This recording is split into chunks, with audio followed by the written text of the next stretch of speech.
Je propose de passer à la série des questions. Donc, ceux qui veulent intervenir, compléter, critiquer, par exemple. Donc, c'est le moment idéal. On a du monde dans la salle et ça peut être des réflexions qui peuvent se faire tout au fond d'abord. Oui, merci. Une question. Jusqu'à présent, on n'a pas parlé de l'enseignement de la milice aux jeunes. À l'école, on ne parle jamais de milice, quelle horreur. C'est inconvenant. Pourquoi ne pas développer quelque chose petit à petit dans ce sens? Les jeunes actuellement, et nous-mêmes, souvenez-vous, avant l'école de rue, on n'avait pas beaucoup de notions. Je pense que le travail d'enseignement pourrait être positif. Qu'en pensez-vous? Oui, alors là, vous soulevez un problème plus général qui est évident, c'est le balayage des programmes scolaires de tout ce qui est esprit civique ou même histoire du civisme et de l'histoire tout court, qui engloberait l'histoire suisse n'est plus enseignée dans nos écoles. C'est fini, c'est balayé. Et là, c'est une véritable catastrophe. Alors, on pourra vous parler de la princesse des Bourou-Bourou, ou de, je sais pas, la plantation du sorgho en Haute-Égypte sur les pharaons, mais le jeune Suisse n'aura aucune idée de ce qu'a été son passé. Et moi, je me souviens encore, bon, à mon époque, on faisait encore de l'histoire nationale, tous les instituteurs avaient fait du service militaire, ils nous en parlaient même avec enthousiasme, il y en a même qui amenaient des fois leur mousqueton pour nous montrer comment ça fonctionnait, en dépit du règlement. Et donc, on était enchantés, en plus, et tout ça a disparu. Alors, il y a eu toute une génération, je l'ai vu à l'époque avec mes enfants, « Ah non, l'histoire bataille, ah non, surtout pas, non, non, non, non. Allons vers la concorde humaine, l'histoire de la Croix-Rouge, l'histoire de la tolérance, l'histoire de la main tendue. Là, vous pouvez y aller. Mais alors, non, l'armée, surtout pas de sang, pas de patriotisme dans nos écoles. Ben voilà, on est là maintenant, à plat, vraiment à plat. Alors, je ne sais pas si j'ai répondu à votre question, mais c'est ça. Parmi nos élus, des gens voudraient compléter.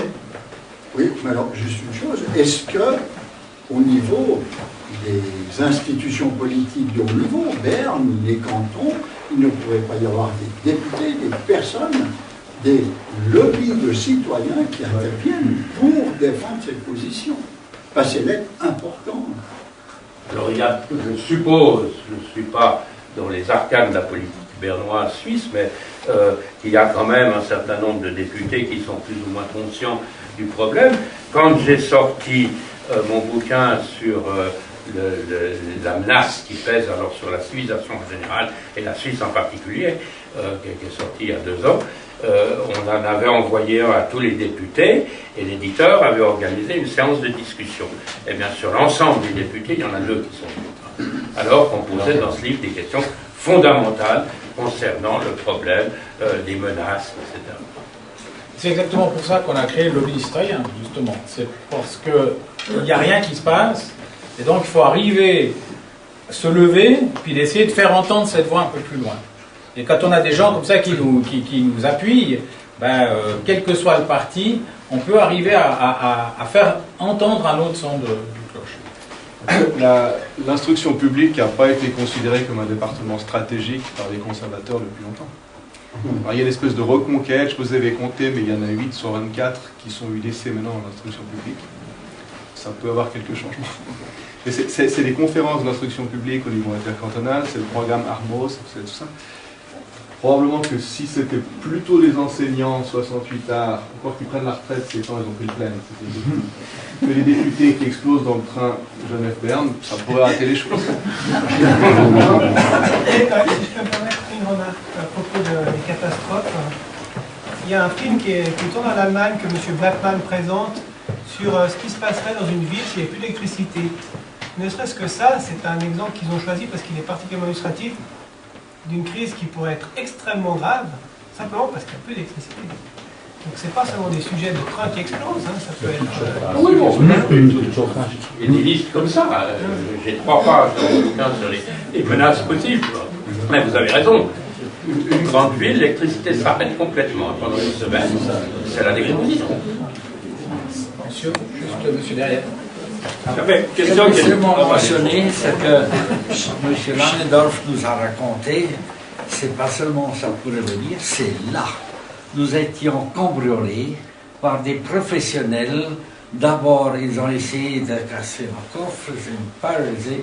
Ils savaient qu'on n'était pas à la maison. Ils n'ont rien détruit. Ils ont seulement fait ça. 6 mois plus tard, ils étaient encore une fois là, sans être offusqués par n'importe quel officier. Quand la police est venue, ils étaient, ça c'était 6 heures après qu'on a découvert qu'ils étaient là, et on n'a encore aucune trace de ça. Ils ont mis le coffre sur une de nos voitures, sont montrés au varon, ont cassé le coffre, ont allumé le coffre et la voiture et sont disparus. C'est pas seulement que ça pourrait venir, c'est partiellement déjà là grâce à Schengen. Il n'y a plus de contrôle. Je vais laisser arriver à monsieur. Je voulais venir, après avoir lu ton livre, Jean-Jacques, et avoir lu plusieurs articles ces temps, je suis interpellé quelque peu parce que j'entends parler d'un coût de l'armée de 4 milliards et demi à 5 milliards si les libéraux ont raison. Et dans un autre article, je lisais que tenant compte du coût économique des cours de répétition, qui n'est pas un coût militaire direct, le chiffre serait plutôt autour de 8 ou 9. Ce qui change quand même quelque peu le pourcentage de l'effort militaire qui est fait et son importance. Quel serait le chiffre juste? Oui, ça c'est une bonne question parce qu'il est très difficile de chiffrer les besoins du privé, si vous voulez, le secteur privé, au point de vue salaire, etc. Donc là, il faudrait faire une statistique. Ça coûterait quelque chose, mais je vous précise que quand même pendant toute la guerre froide, qui a été assez longue, nous avions 750 000 hommes et l'économie a consenti à un effort extrême pour assumer les salaires pendant les cours de répétition. Il y en avait beaucoup. Donc par rapport à cette époque, avec 100 000 hommes, c'est une diminution très forte. Mais alors combien ça coûterait, c'est difficile à dire. Hein. Je sais qu'il y a des spécialistes qui sont en train de faire des calculs pour nous donner ça, mais vous avez des opinions différentes. J'en ai vu plusieurs sur le prix, j'ai vu 12 milliards, j'ai vu 8 milliards, mais je ne m'engage pas. Et c'est plutôt cet ordre de grandeur. Oui, ça serait plutôt ça. Ouais. Juste, on peut aussi dire aussi qu'on occulte toujours le fait que ça rapporte aussi. Oui. La formation, les cadres, l'économie qui en est bénéficiaire. Donc, il n'y a pas que des coûts. Il y a aussi l'esprit de solidarité. Bonsoir. Je ne suis pas un grand spécialiste en matière de l'armée, mais je voudrais revenir, on est dans un état de droit, et je pense que ce qui nous dirige est une constitution. Et je me pose la question, d'abord, que dit la constitution par rapport à l'évolution? Certains de nos députés nationaux pourraient peut-être répondre. Que dit la Constitution par rapport aux vrais engagements, aux réalités de l'armée? N'y a-t-il pas eu un peu dans votre exposé quelques confusions? Vous parliez de chemin de fer, de soucis, etc. Je me connais bien dans le domaine. Est-ce que c'est à l'armée de réaliser et d'intervenir sur ce genre de choses? Tout ça me semble être un peu confus. Est-ce qu'il n'y a pas un moment où on est, pour être militaire, de remettre un petit peu les choses tels vos albards derrière vous, un peu droit, pour savoir exactement, dans un pays comme la Suisse, qui dit quoi, comment ça fonctionne. Il y a les cantons encore en plus, certes, ils perdent de plus en plus de certaine autonomie. La Confédération, depuis probablement quelques 100 ans, a pris de plus en plus de poids sur les cantons. Voilà, je pense qu'il y a aussi pour le grand public, comme moi, à qui j'appartiens, un peu de confusion dans tout cela. Non, ben là, la fonction de l'armée, ou disons l'existence de l'armée, est inscrite dans la Constitution. Il n'y a aucun problème de cela. Les modes d'élection du général en chef est aussi fixé. Tout ça est extrêmement bien défini. Mais j'entends, quand vous avez une grande catastrophe, quelle qu'elle soit, c'est ce que j'ai voulu dire, seule l'armée est capable d'intervenir pour colmater la brèche, si vous voulez. Vous n'avez plus aucune autre institution qui est assez puissante pour le faire. Et en tout cas pas la police. C'est le cas de l'Égypte. Ouais. Pierre. Je voulais juste justement mentionner quelque chose. Vous avez relevé cette contradiction entre les socialistes et l'armée de milice. Et c'est assez curieux parce que lorsqu'il y a une crise profonde comme celle qu'on vit et qui risque de se prolonger, habituellement, j'en ai vécu quelques-unes, les jeunes profitaient à cette époque-là pour aller justement faire leur service militaire. Ceux qui les intégraient mieux, ça les occupait, ils n'étaient pas désœuvrés.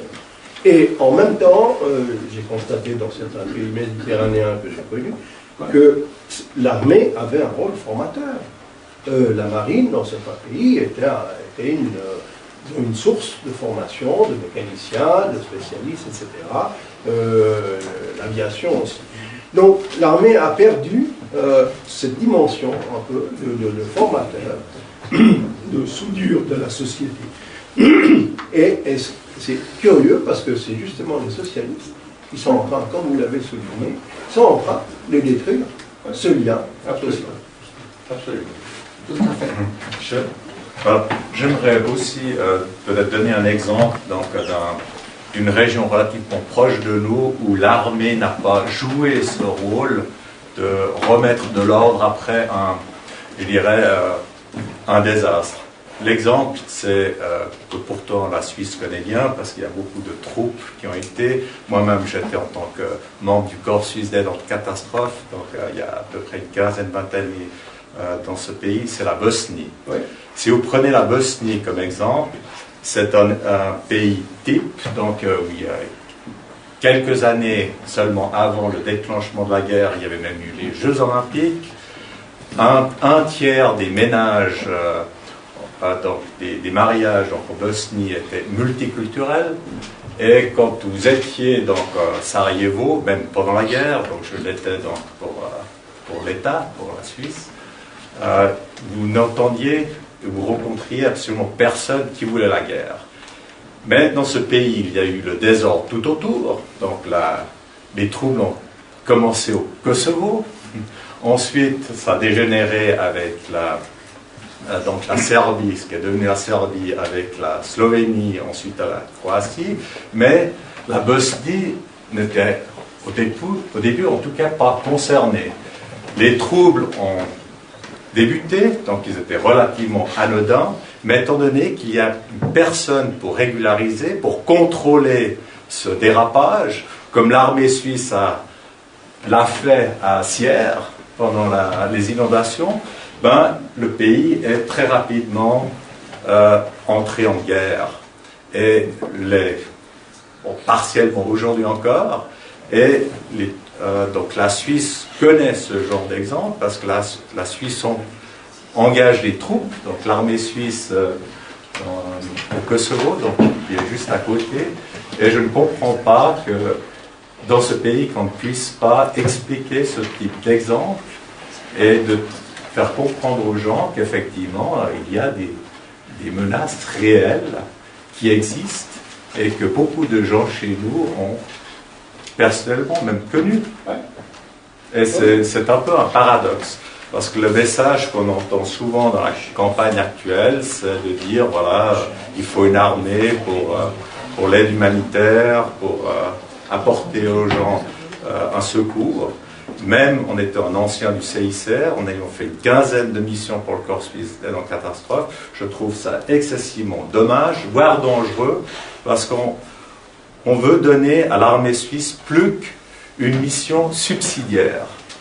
Et à mon avis, c'est un peu notre faute si nous sommes arrivés à ce stade où nous n'arrivons plus à expliquer la raison réelle de notre armée. Cher monsieur, si vous étiez ma nourrice, je boirais votre lait de compagnie dans la mesure où c'est exactement ma pensée, vous l'avez mieux formulé que moi, et là, c'est des calcomanies. Je voudrais savoir quelle place vous donnez à la protection civile. Oui, alors il y a la protection civile. Alors là, il faudra aussi la redéfinir. Moi, je lui donne une très grande place, la protection civile, voire même le service civil. C'est très important. Je verrais assez un doublement de l'armée avec une armée 100 000 hommes, 80 000 hommes, et presque un doublement de service civil, protection civile. Et avec hommes et femmes. Non, alors moi j'attache le plus haut point à la protection civile. D'ailleurs, puisqu'on parlait de la Yougoslavie, mais là vous ne vous souvenez pas, dans les années 60, il y avait eu à Skopje un tremblement de terre épouvantable. La ville avait été rasée, avec plusieurs milliers de morts. Et ben, c'était l'armée populaire yougoslave qui était intervenue et qui était arrivée à peu près à rétablir la situation. Mais je vous remercie pour ce que vous avez dit, je suis profondément ému.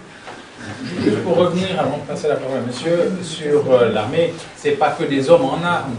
Aujourd'hui, on voit qu'on se fait enfoncer par toute l'intelligence qui est faite par les Américains, où on arrive à plus rien contrôler de notre vie parce que tout est là. Il y aurait, pour vous qui êtes le parti pirate des hackers, il y aurait 2 divisions de hackers, ça serait plutôt pas mal dans un monde comme ça. Donc, je veux dire, l'armée, c'est pas que des gens qui crapahutent en treillis. Il y a une menace qui évolue, et donc... Dans la protection civile, parce que dans la protection civile, il y a la notion d'obligation de servir, qui est l'élément fondamental. Et en fait, dans la plupart des menaces que vous avez décrites, qui pourraient arriver, la protection civile, en fait, pourrait remplir énormément de rôles là, tout en apportant l'élément de cohésion. Et est-ce que c'est pas une manière, finalement, ce serait pas une manière, en faisant la promotion de la protection civile, de faire de la publicité, d'amener le message sur l'obligation de servir, qui est le fond de la famille? Oui, ça serait une manière d'entrisme, si vous voulez, pour parler comme les trotskistes. Ça serait une possibilité, tu vois. Mais pour moi, la protection civile ne pose aucun problème, au contraire. Elle est indispensable.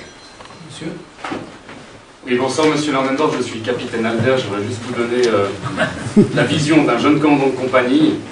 Moi, j'ai le sentiment que cette initiative qui est soumise au vote le 22 septembre, c'est qu'en réalité, elle vise non pas l'obligation de servir, mais tout simplement les effectifs de l'armée elle-même.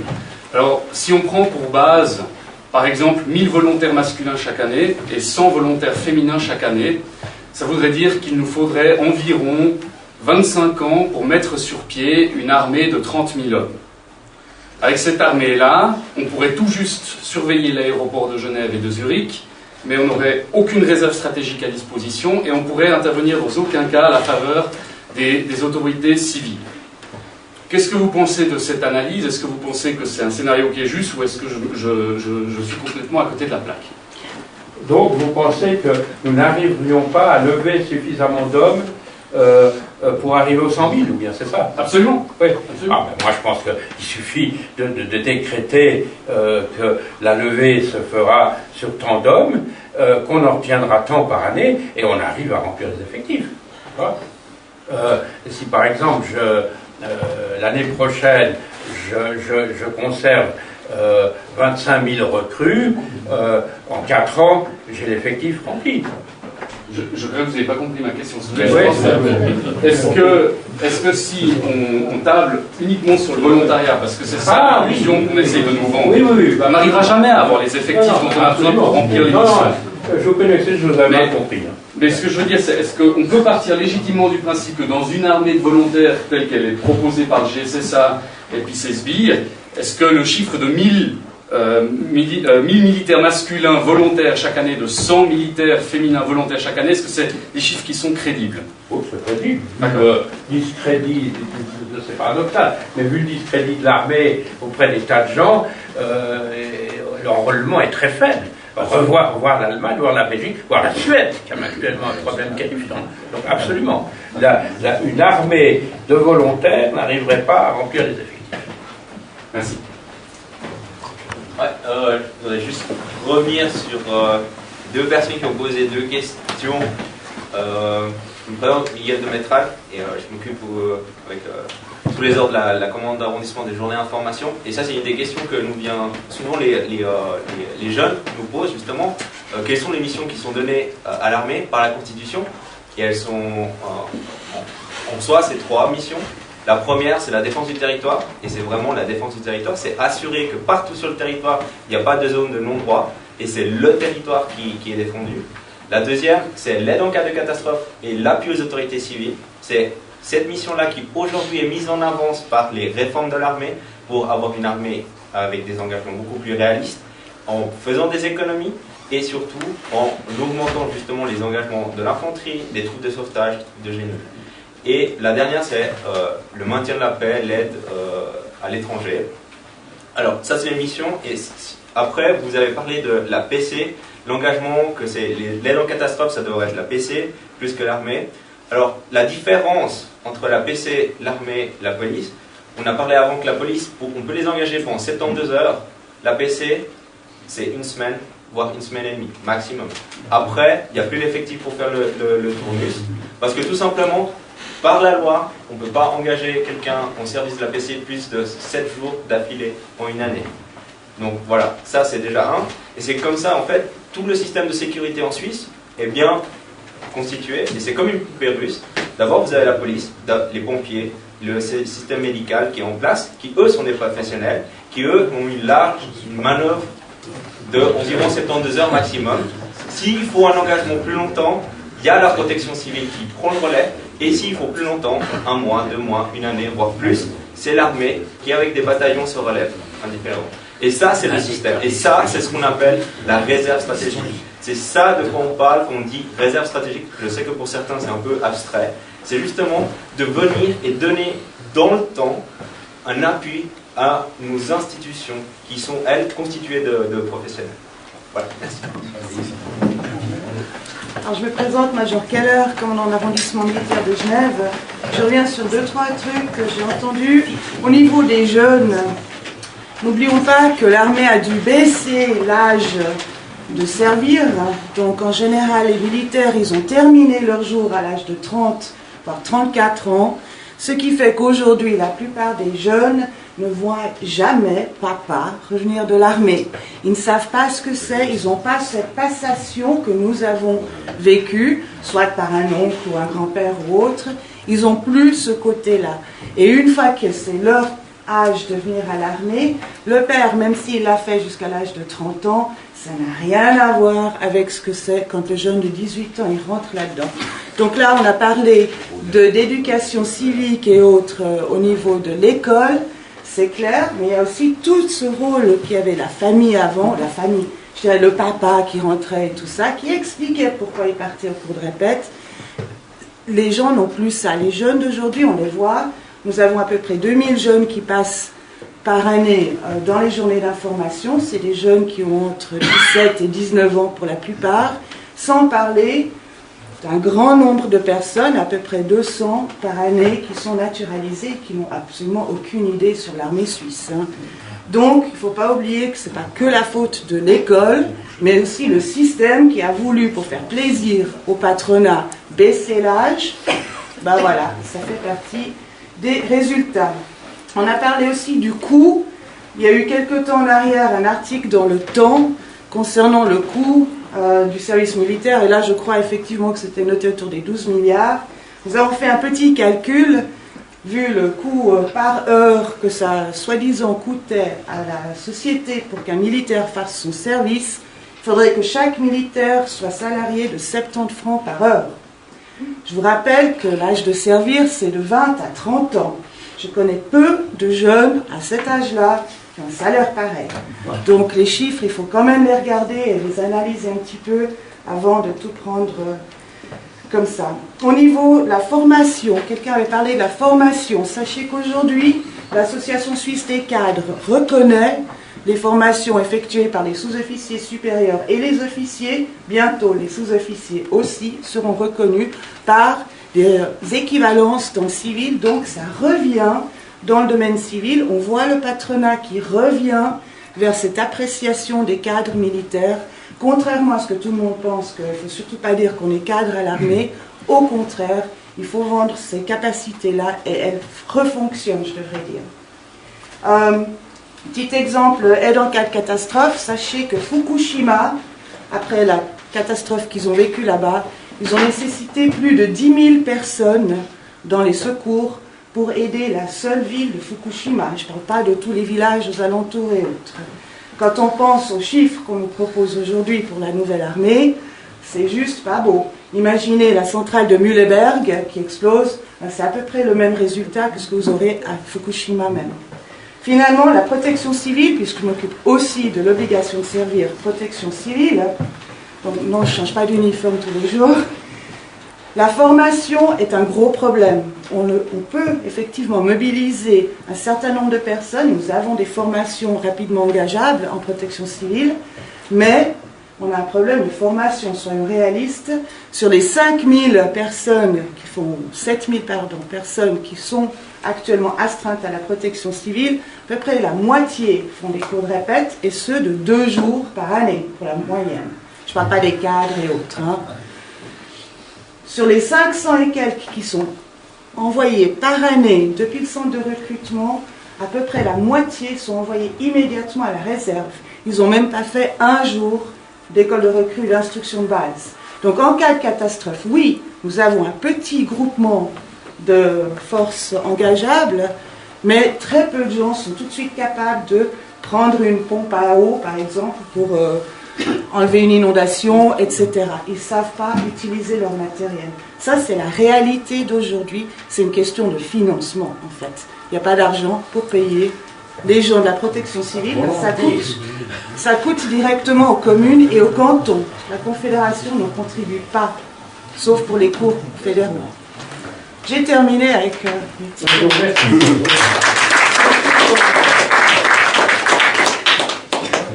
chose qu'il faudrait mettre en perspective. Aujourd'hui, on est dans une phase où les jeunes privilégient la carrière, mais on voit comment l'économie peut se détériorer. On voit dans la finance, et Genève va trinquer relativement fort dans les prochains mois. On voit déjà les licenciements, on voit les plans de carrière qui s'effondrent. Tout d'un coup, il n'y a plus de plan de carrière. Et du coup, on va vite changer d'état d'esprit pour aller trouver un job à l'armée. Donc, il faut dire que les situations évoluent aussi à une vitesse assez importante. Il ne faut aussi pas faire attention à ça. Merci Pierre-Michel Loer, bonsoir Jean-Jacques, bonsoir M. Black. Je veux me permettre de vous adresser qu'une chose. Nous avons entendu beaucoup de très bonnes choses ce soir. Merci à l'orateur, merci aux intervenants. Mais le 22, nous votons pour ou contre. Ce n'est pas des demi-mesures, c'est où on refuse cette initiative et on continue avec notre système qui s'améliore d'année en année, qui s'adapte aux besoins. Il y a des critiques, il y a des choses à revoir, c'est indéniable. Mais le système est bon par lui-même, ou nous le refusons par une acceptation de cette initiative, et malheureusement, il n'y a rien qui est proposé. Rien. Donc on doit être conscient que on joue, c'est oui ou non. Alors les digressions de plus ou moins 20 000 hommes, 100 000 hommes, etc., c'est gentil, c'est beau autour d'une bière, mais concrètement, le 22, nous déciderons si on veut continuer avec un organe sécuritaire qui est large. Il a été dit, je le répète, c'est l'armée, c'est la protection civile et c'est le service civil. Et j'apporte à votre connaissance que le service civil à Genève en 2012, c'est 83 000 jours qui ont été donnés aux organes sociaux à Genève. 83 000 jours de personnes qui ont fait du service civil à Genève. On ne vous le dit pas, ça. Mais ça coûte de l'argent. Et ça tombe s'il y a un oui le dimanche 22. Soyons-en conscients. J'ai eu la chance, tu as mentionné Gondo, respectivement Liège. J'étais chef d'état-major logistique quand j'ai reçu l'ordre de diverger et de mettre des troupes à disposition à Viège. Eh bien, je peux vous dire qu'on a balancé un bataillon, le bataillon de génie 2, qui rentre en cours de répétition. On l'a balancé sur Viège. On a effectivement dû, quelques heures après, envoyer des troupes d'infanterie pour épauler la police contre les pillages.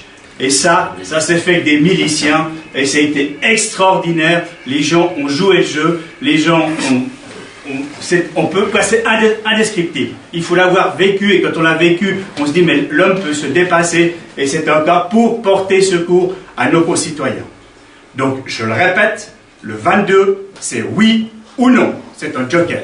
Et donc, on doit voter et refuser cette initiative qui est complètement irraisonnable. Merci de m'avoir écouté.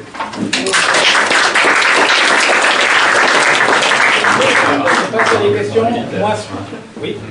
Juste, je reviendrai à la toute première question de monsieur, qui était très pertinente, qui était partiellement répondue par notre commandant. Les jeunes, qui c'est qu'on convainc ici aujourd'hui? Qui c'est qu'on convainc, qu'on informe? Bon, lui, il est vachement convaincu, je le connais depuis longtemps. Sont où les jeunes? C'est nous.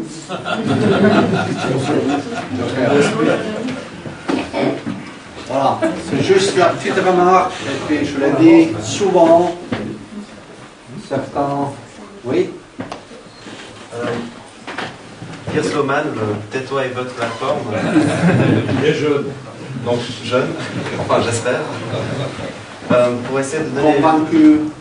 Alors pour convaincre, pour une question de comme ça, il faut dire que souvent on sous-estime, on avait dit plusieurs fois au début à propos d'éducation, une des choses qui est claire, c'est qu'on ne met pas assez en avant l'unité qu'il y a en Suisse ou dans les écoles, ou dès qu'on est en groupe. On s'est retrouvé souvent à minimiser l'impact d'une culture générale nationale ou internationale. Ce qui fait qu'aujourd'hui, quand on entend Justin Bieber, on voit les petites filles de 14 ans en train de gueuler « Yeah, super !» et on voit les mecs en train de se dire « c'est quoi ça ?»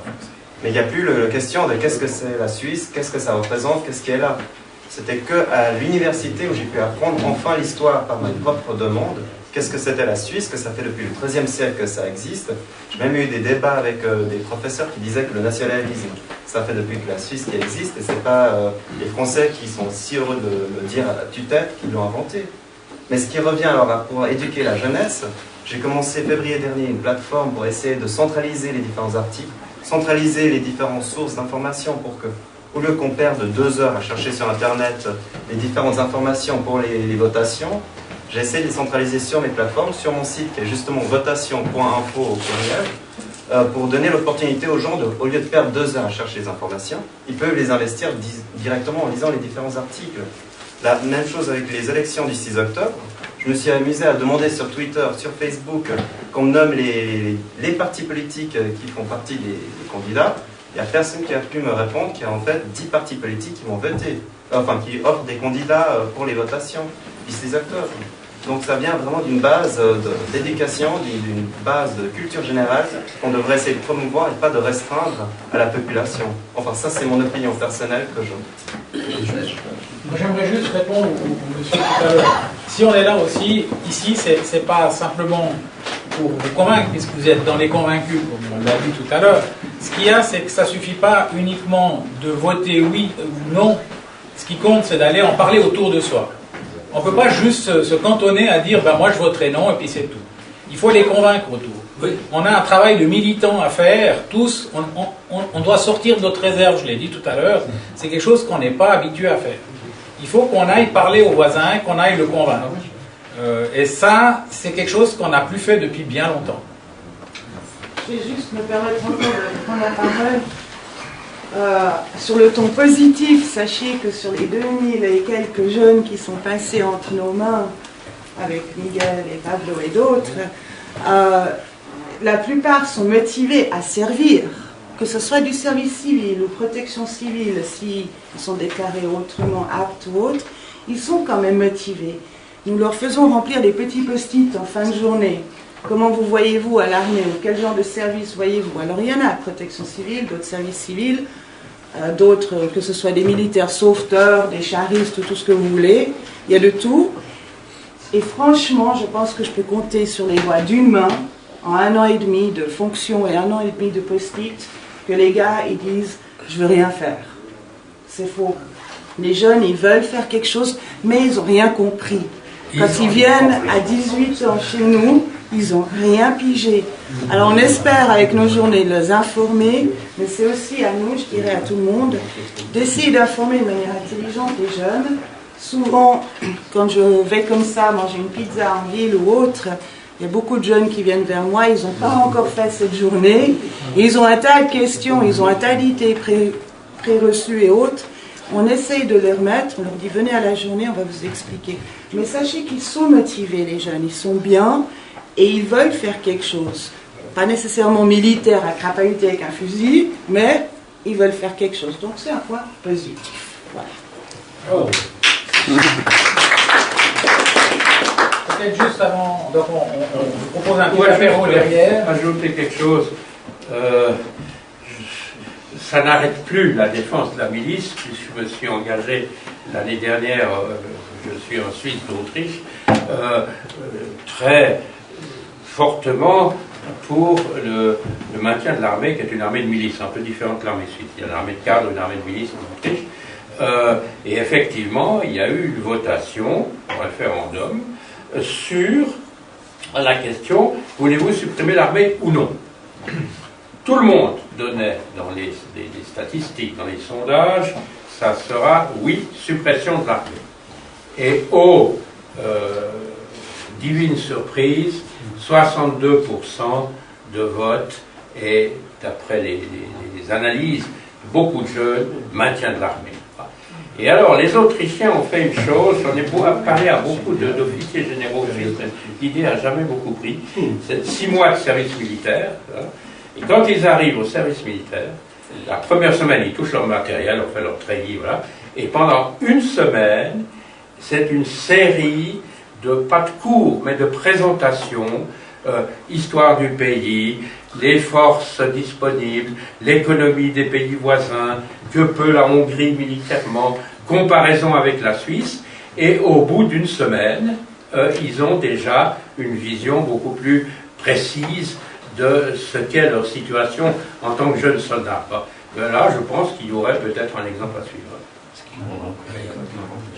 Est-ce que pour terminer, on pourrait demander à chacun des partis ou les gens des différents partis de dire juste un mot de la fin? Je crois que c'est de se lancer. Merci. Je me présente Roger Golette pour ceux qui ne me connaissent pas. Pour ceux qui ne me connaissent pas, simplement, MCG, ouais, pour le mouvement citoyen Genevois. Simplement, je pense que le premier ennemi de notre armée de milice, c'est le déficit de confiance aujourd'hui qu'il y a par rapport à la population et à notre armée. Simplement, pourquoi aujourd'hui on sent que le politique, il y en a plusieurs dans cette salle, c'est devenu un sujet tabou, on n'ose plus, il y a une gêne de s'exprimer en faveur de l'armée. On a perdu des personnages importants qui défendaient notre armée, je cite un qui me vient à l'esprit, c'est des Jacques-Simon Aigli, qui étaient toujours aux avant-postes pour prendre part à des débats qui contraient justement les ennemis un petit peu de notre armée de milice. Aujourd'hui, c'est un manque qui est évident. Aujourd'hui, il y a une gêne, comme je l'ai dit, au niveau fédéral, au niveau cantonal, et même nos officiers qui sont bien représentés au Parlement fédéral ne s'expriment plus, ne prennent plus la défense de cette milice. On a évoqué avant le problème des enseignants, mais nos officiers sous la coupole sont où pour prendre justement la défense et puis à chaque occasion marteler et puis demander un petit peu plus ce côté civique qui manque dans nos écoles. Aujourd'hui, il y a un déficit non seulement de confiance, mais aussi une perte un petit peu du sens civique, je dirais, de ces officiers d'armée et puis de nos politiques miliciens également qui sont sous la coupole, qui devraient justement avoir un petit peu plus de punch pour un petit peu, disons, convaincre la population de l'utilité de notre armée de milice. Et je pense que la première menace, c'est cette perte de confiance qu'on a par rapport à notre armée, qui est notre responsabilité, nous, partis de droite et du centre, en règle générale aussi.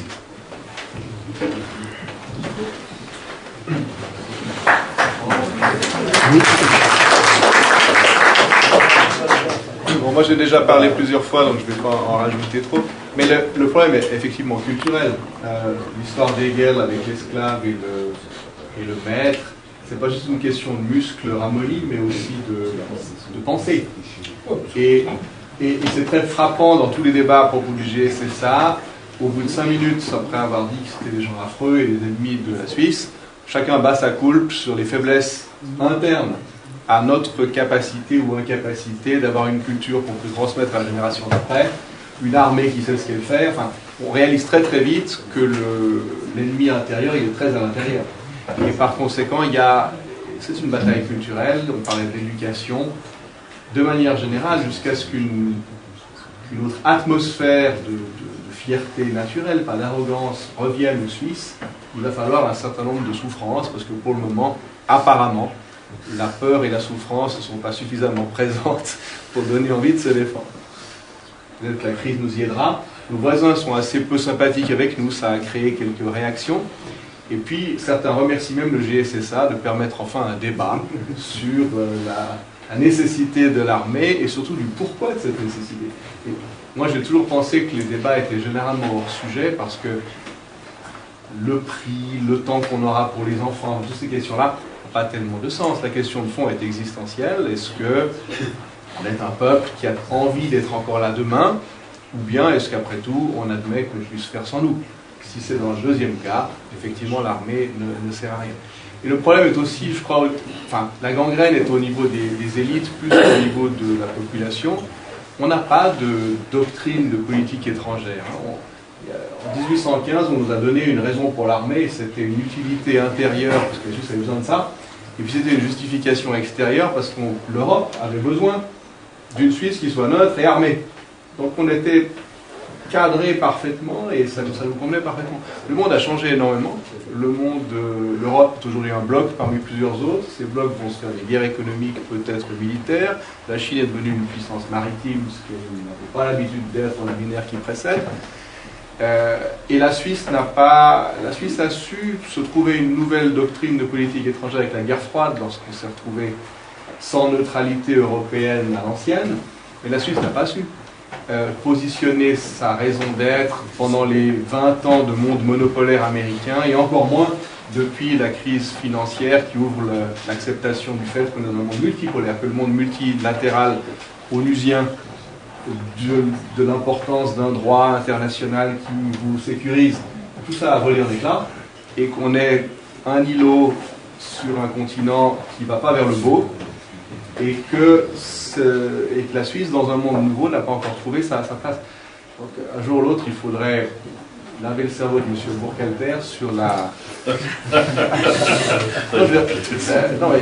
Max Petitpierre avait réinventé une neutralité suisse adaptée à la guerre froide. Un jour, il faudrait inventer une neutralité suisse adaptée au monde multipolaire. La Suisse peut avoir un rôle dans ce monde-là. Et c'est quand même de ce rôle-là que l'on dérivera la doctrine qui sert de base à l'armée. On a bien sûr une liste de problèmes à combattre, mais on doit s'ouvrir une justification morale, et elle dépend d'un rôle existentiel. Et si la Suisse n'a pas de pulsion existentielle qui se comprend elle-même dans le monde tel qu'il est aujourd'hui, je crois que la bataille est perdue. Donc, ceci pour dire que c'est profondément culturel tout ça, et ce n'est militaire que dans un deuxième temps.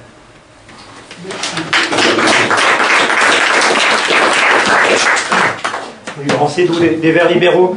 Si le GSSA espérait, en arrière-fond, excusez-moi, supprimer l'armée en proposant la suppression de l'obligation de service, je pense qu'ils se sont bien trompés. Parce que pour avoir des jeunes à la maison et en connaître un certain nombre, ils sont tous attachés à servir leur pays. Ça, c'est clair et net. Et je crois que la multitude des offres proposées en service civil ou autre est une vraie réalité. Et je crois que l'enjeu, il est vraiment là. Et c'est là où moi, je rends attentif les discours qui se risquent des discours un petit peu du passé sur la question de l'armée. Le monde a changé, le monde a évolué. Nous sommes en guerre économique, nous sommes en guerre sur la cybercriminalité, nous sommes en guerre contre d'autres aspects qui ne sont pas uniquement militaires, et je crois que l'enjeu il est vraiment là, et on attend, et peut-être qu'il faut remercier le GSSA, mais on attend des gens qui sont en charge des questions de sécurité plus largement, un discours aussi adapté à l'évolution de notre société, et ce qui est important c'est de donner du sens sur ce que l'on va faire, et où je vais rejoindre sur la question de la formation, c'est pour donner du sens, il faut savoir d'où on vient, où on est, et où on va. Et je crois que la formation, l'information, l'histoire de notre pays, elle est importante. C'est pas un dogme qu'on doit activer pour le futur, mais on doit connaître d'où on vient pour ensuite savoir où on va. Mais je crois que c'est important de pouvoir adapter également le sens que l'on veut donner à notre sécurité, le sens que l'on veut donner à notre vie. Mais il est clair et net que l'obligation de servir notre pays, il est essentiel et il est attendu à l'heure actuelle par notre population et il est important de le défendre. Merci.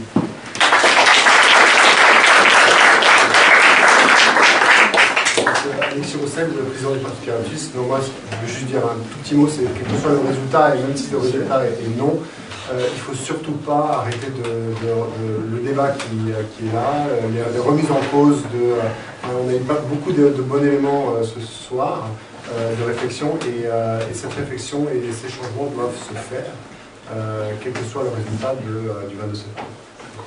On a un PLR dans la salle. Oui, bonjour. Je suis Roland Barre, ancien secrétaire du Parti radical puis du PLR, actuellement candidat au Conseil. Donc je vais exprimer la position du PLR. Elle est sur le plan fédéral et cantonal sans aucune ambiguïté. Il faut rejeter cette initiative. Je dois avouer que nous avons parmi nos sections de jeunes quelques trublions qui ont voulu débattre, qui peuvent avoir des visions un petit peu différentes. Nous les acceptons parce que nous sommes un parti de dialogue, mais massivement le parti va rejeter cette initiative. Il ne faut pas se cacher non plus que le fonctionnement de l'armée, la définition de ses missions nécessite du travail. Il ne s'agit pas de la remettre en question, mais il s'agit de l'améliorer sur la base de la milice. Et là, nous considérons qu'il y a un travail qui doit être fait avec courage et sur la base du débat qui a eu lieu ici, mais qui a lieu dans tout le pays pendant ces mois. C'est une chose très, très positive finalement. Je vous remercie.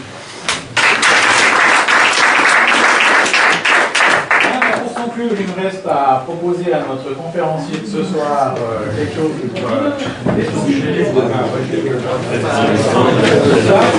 C'est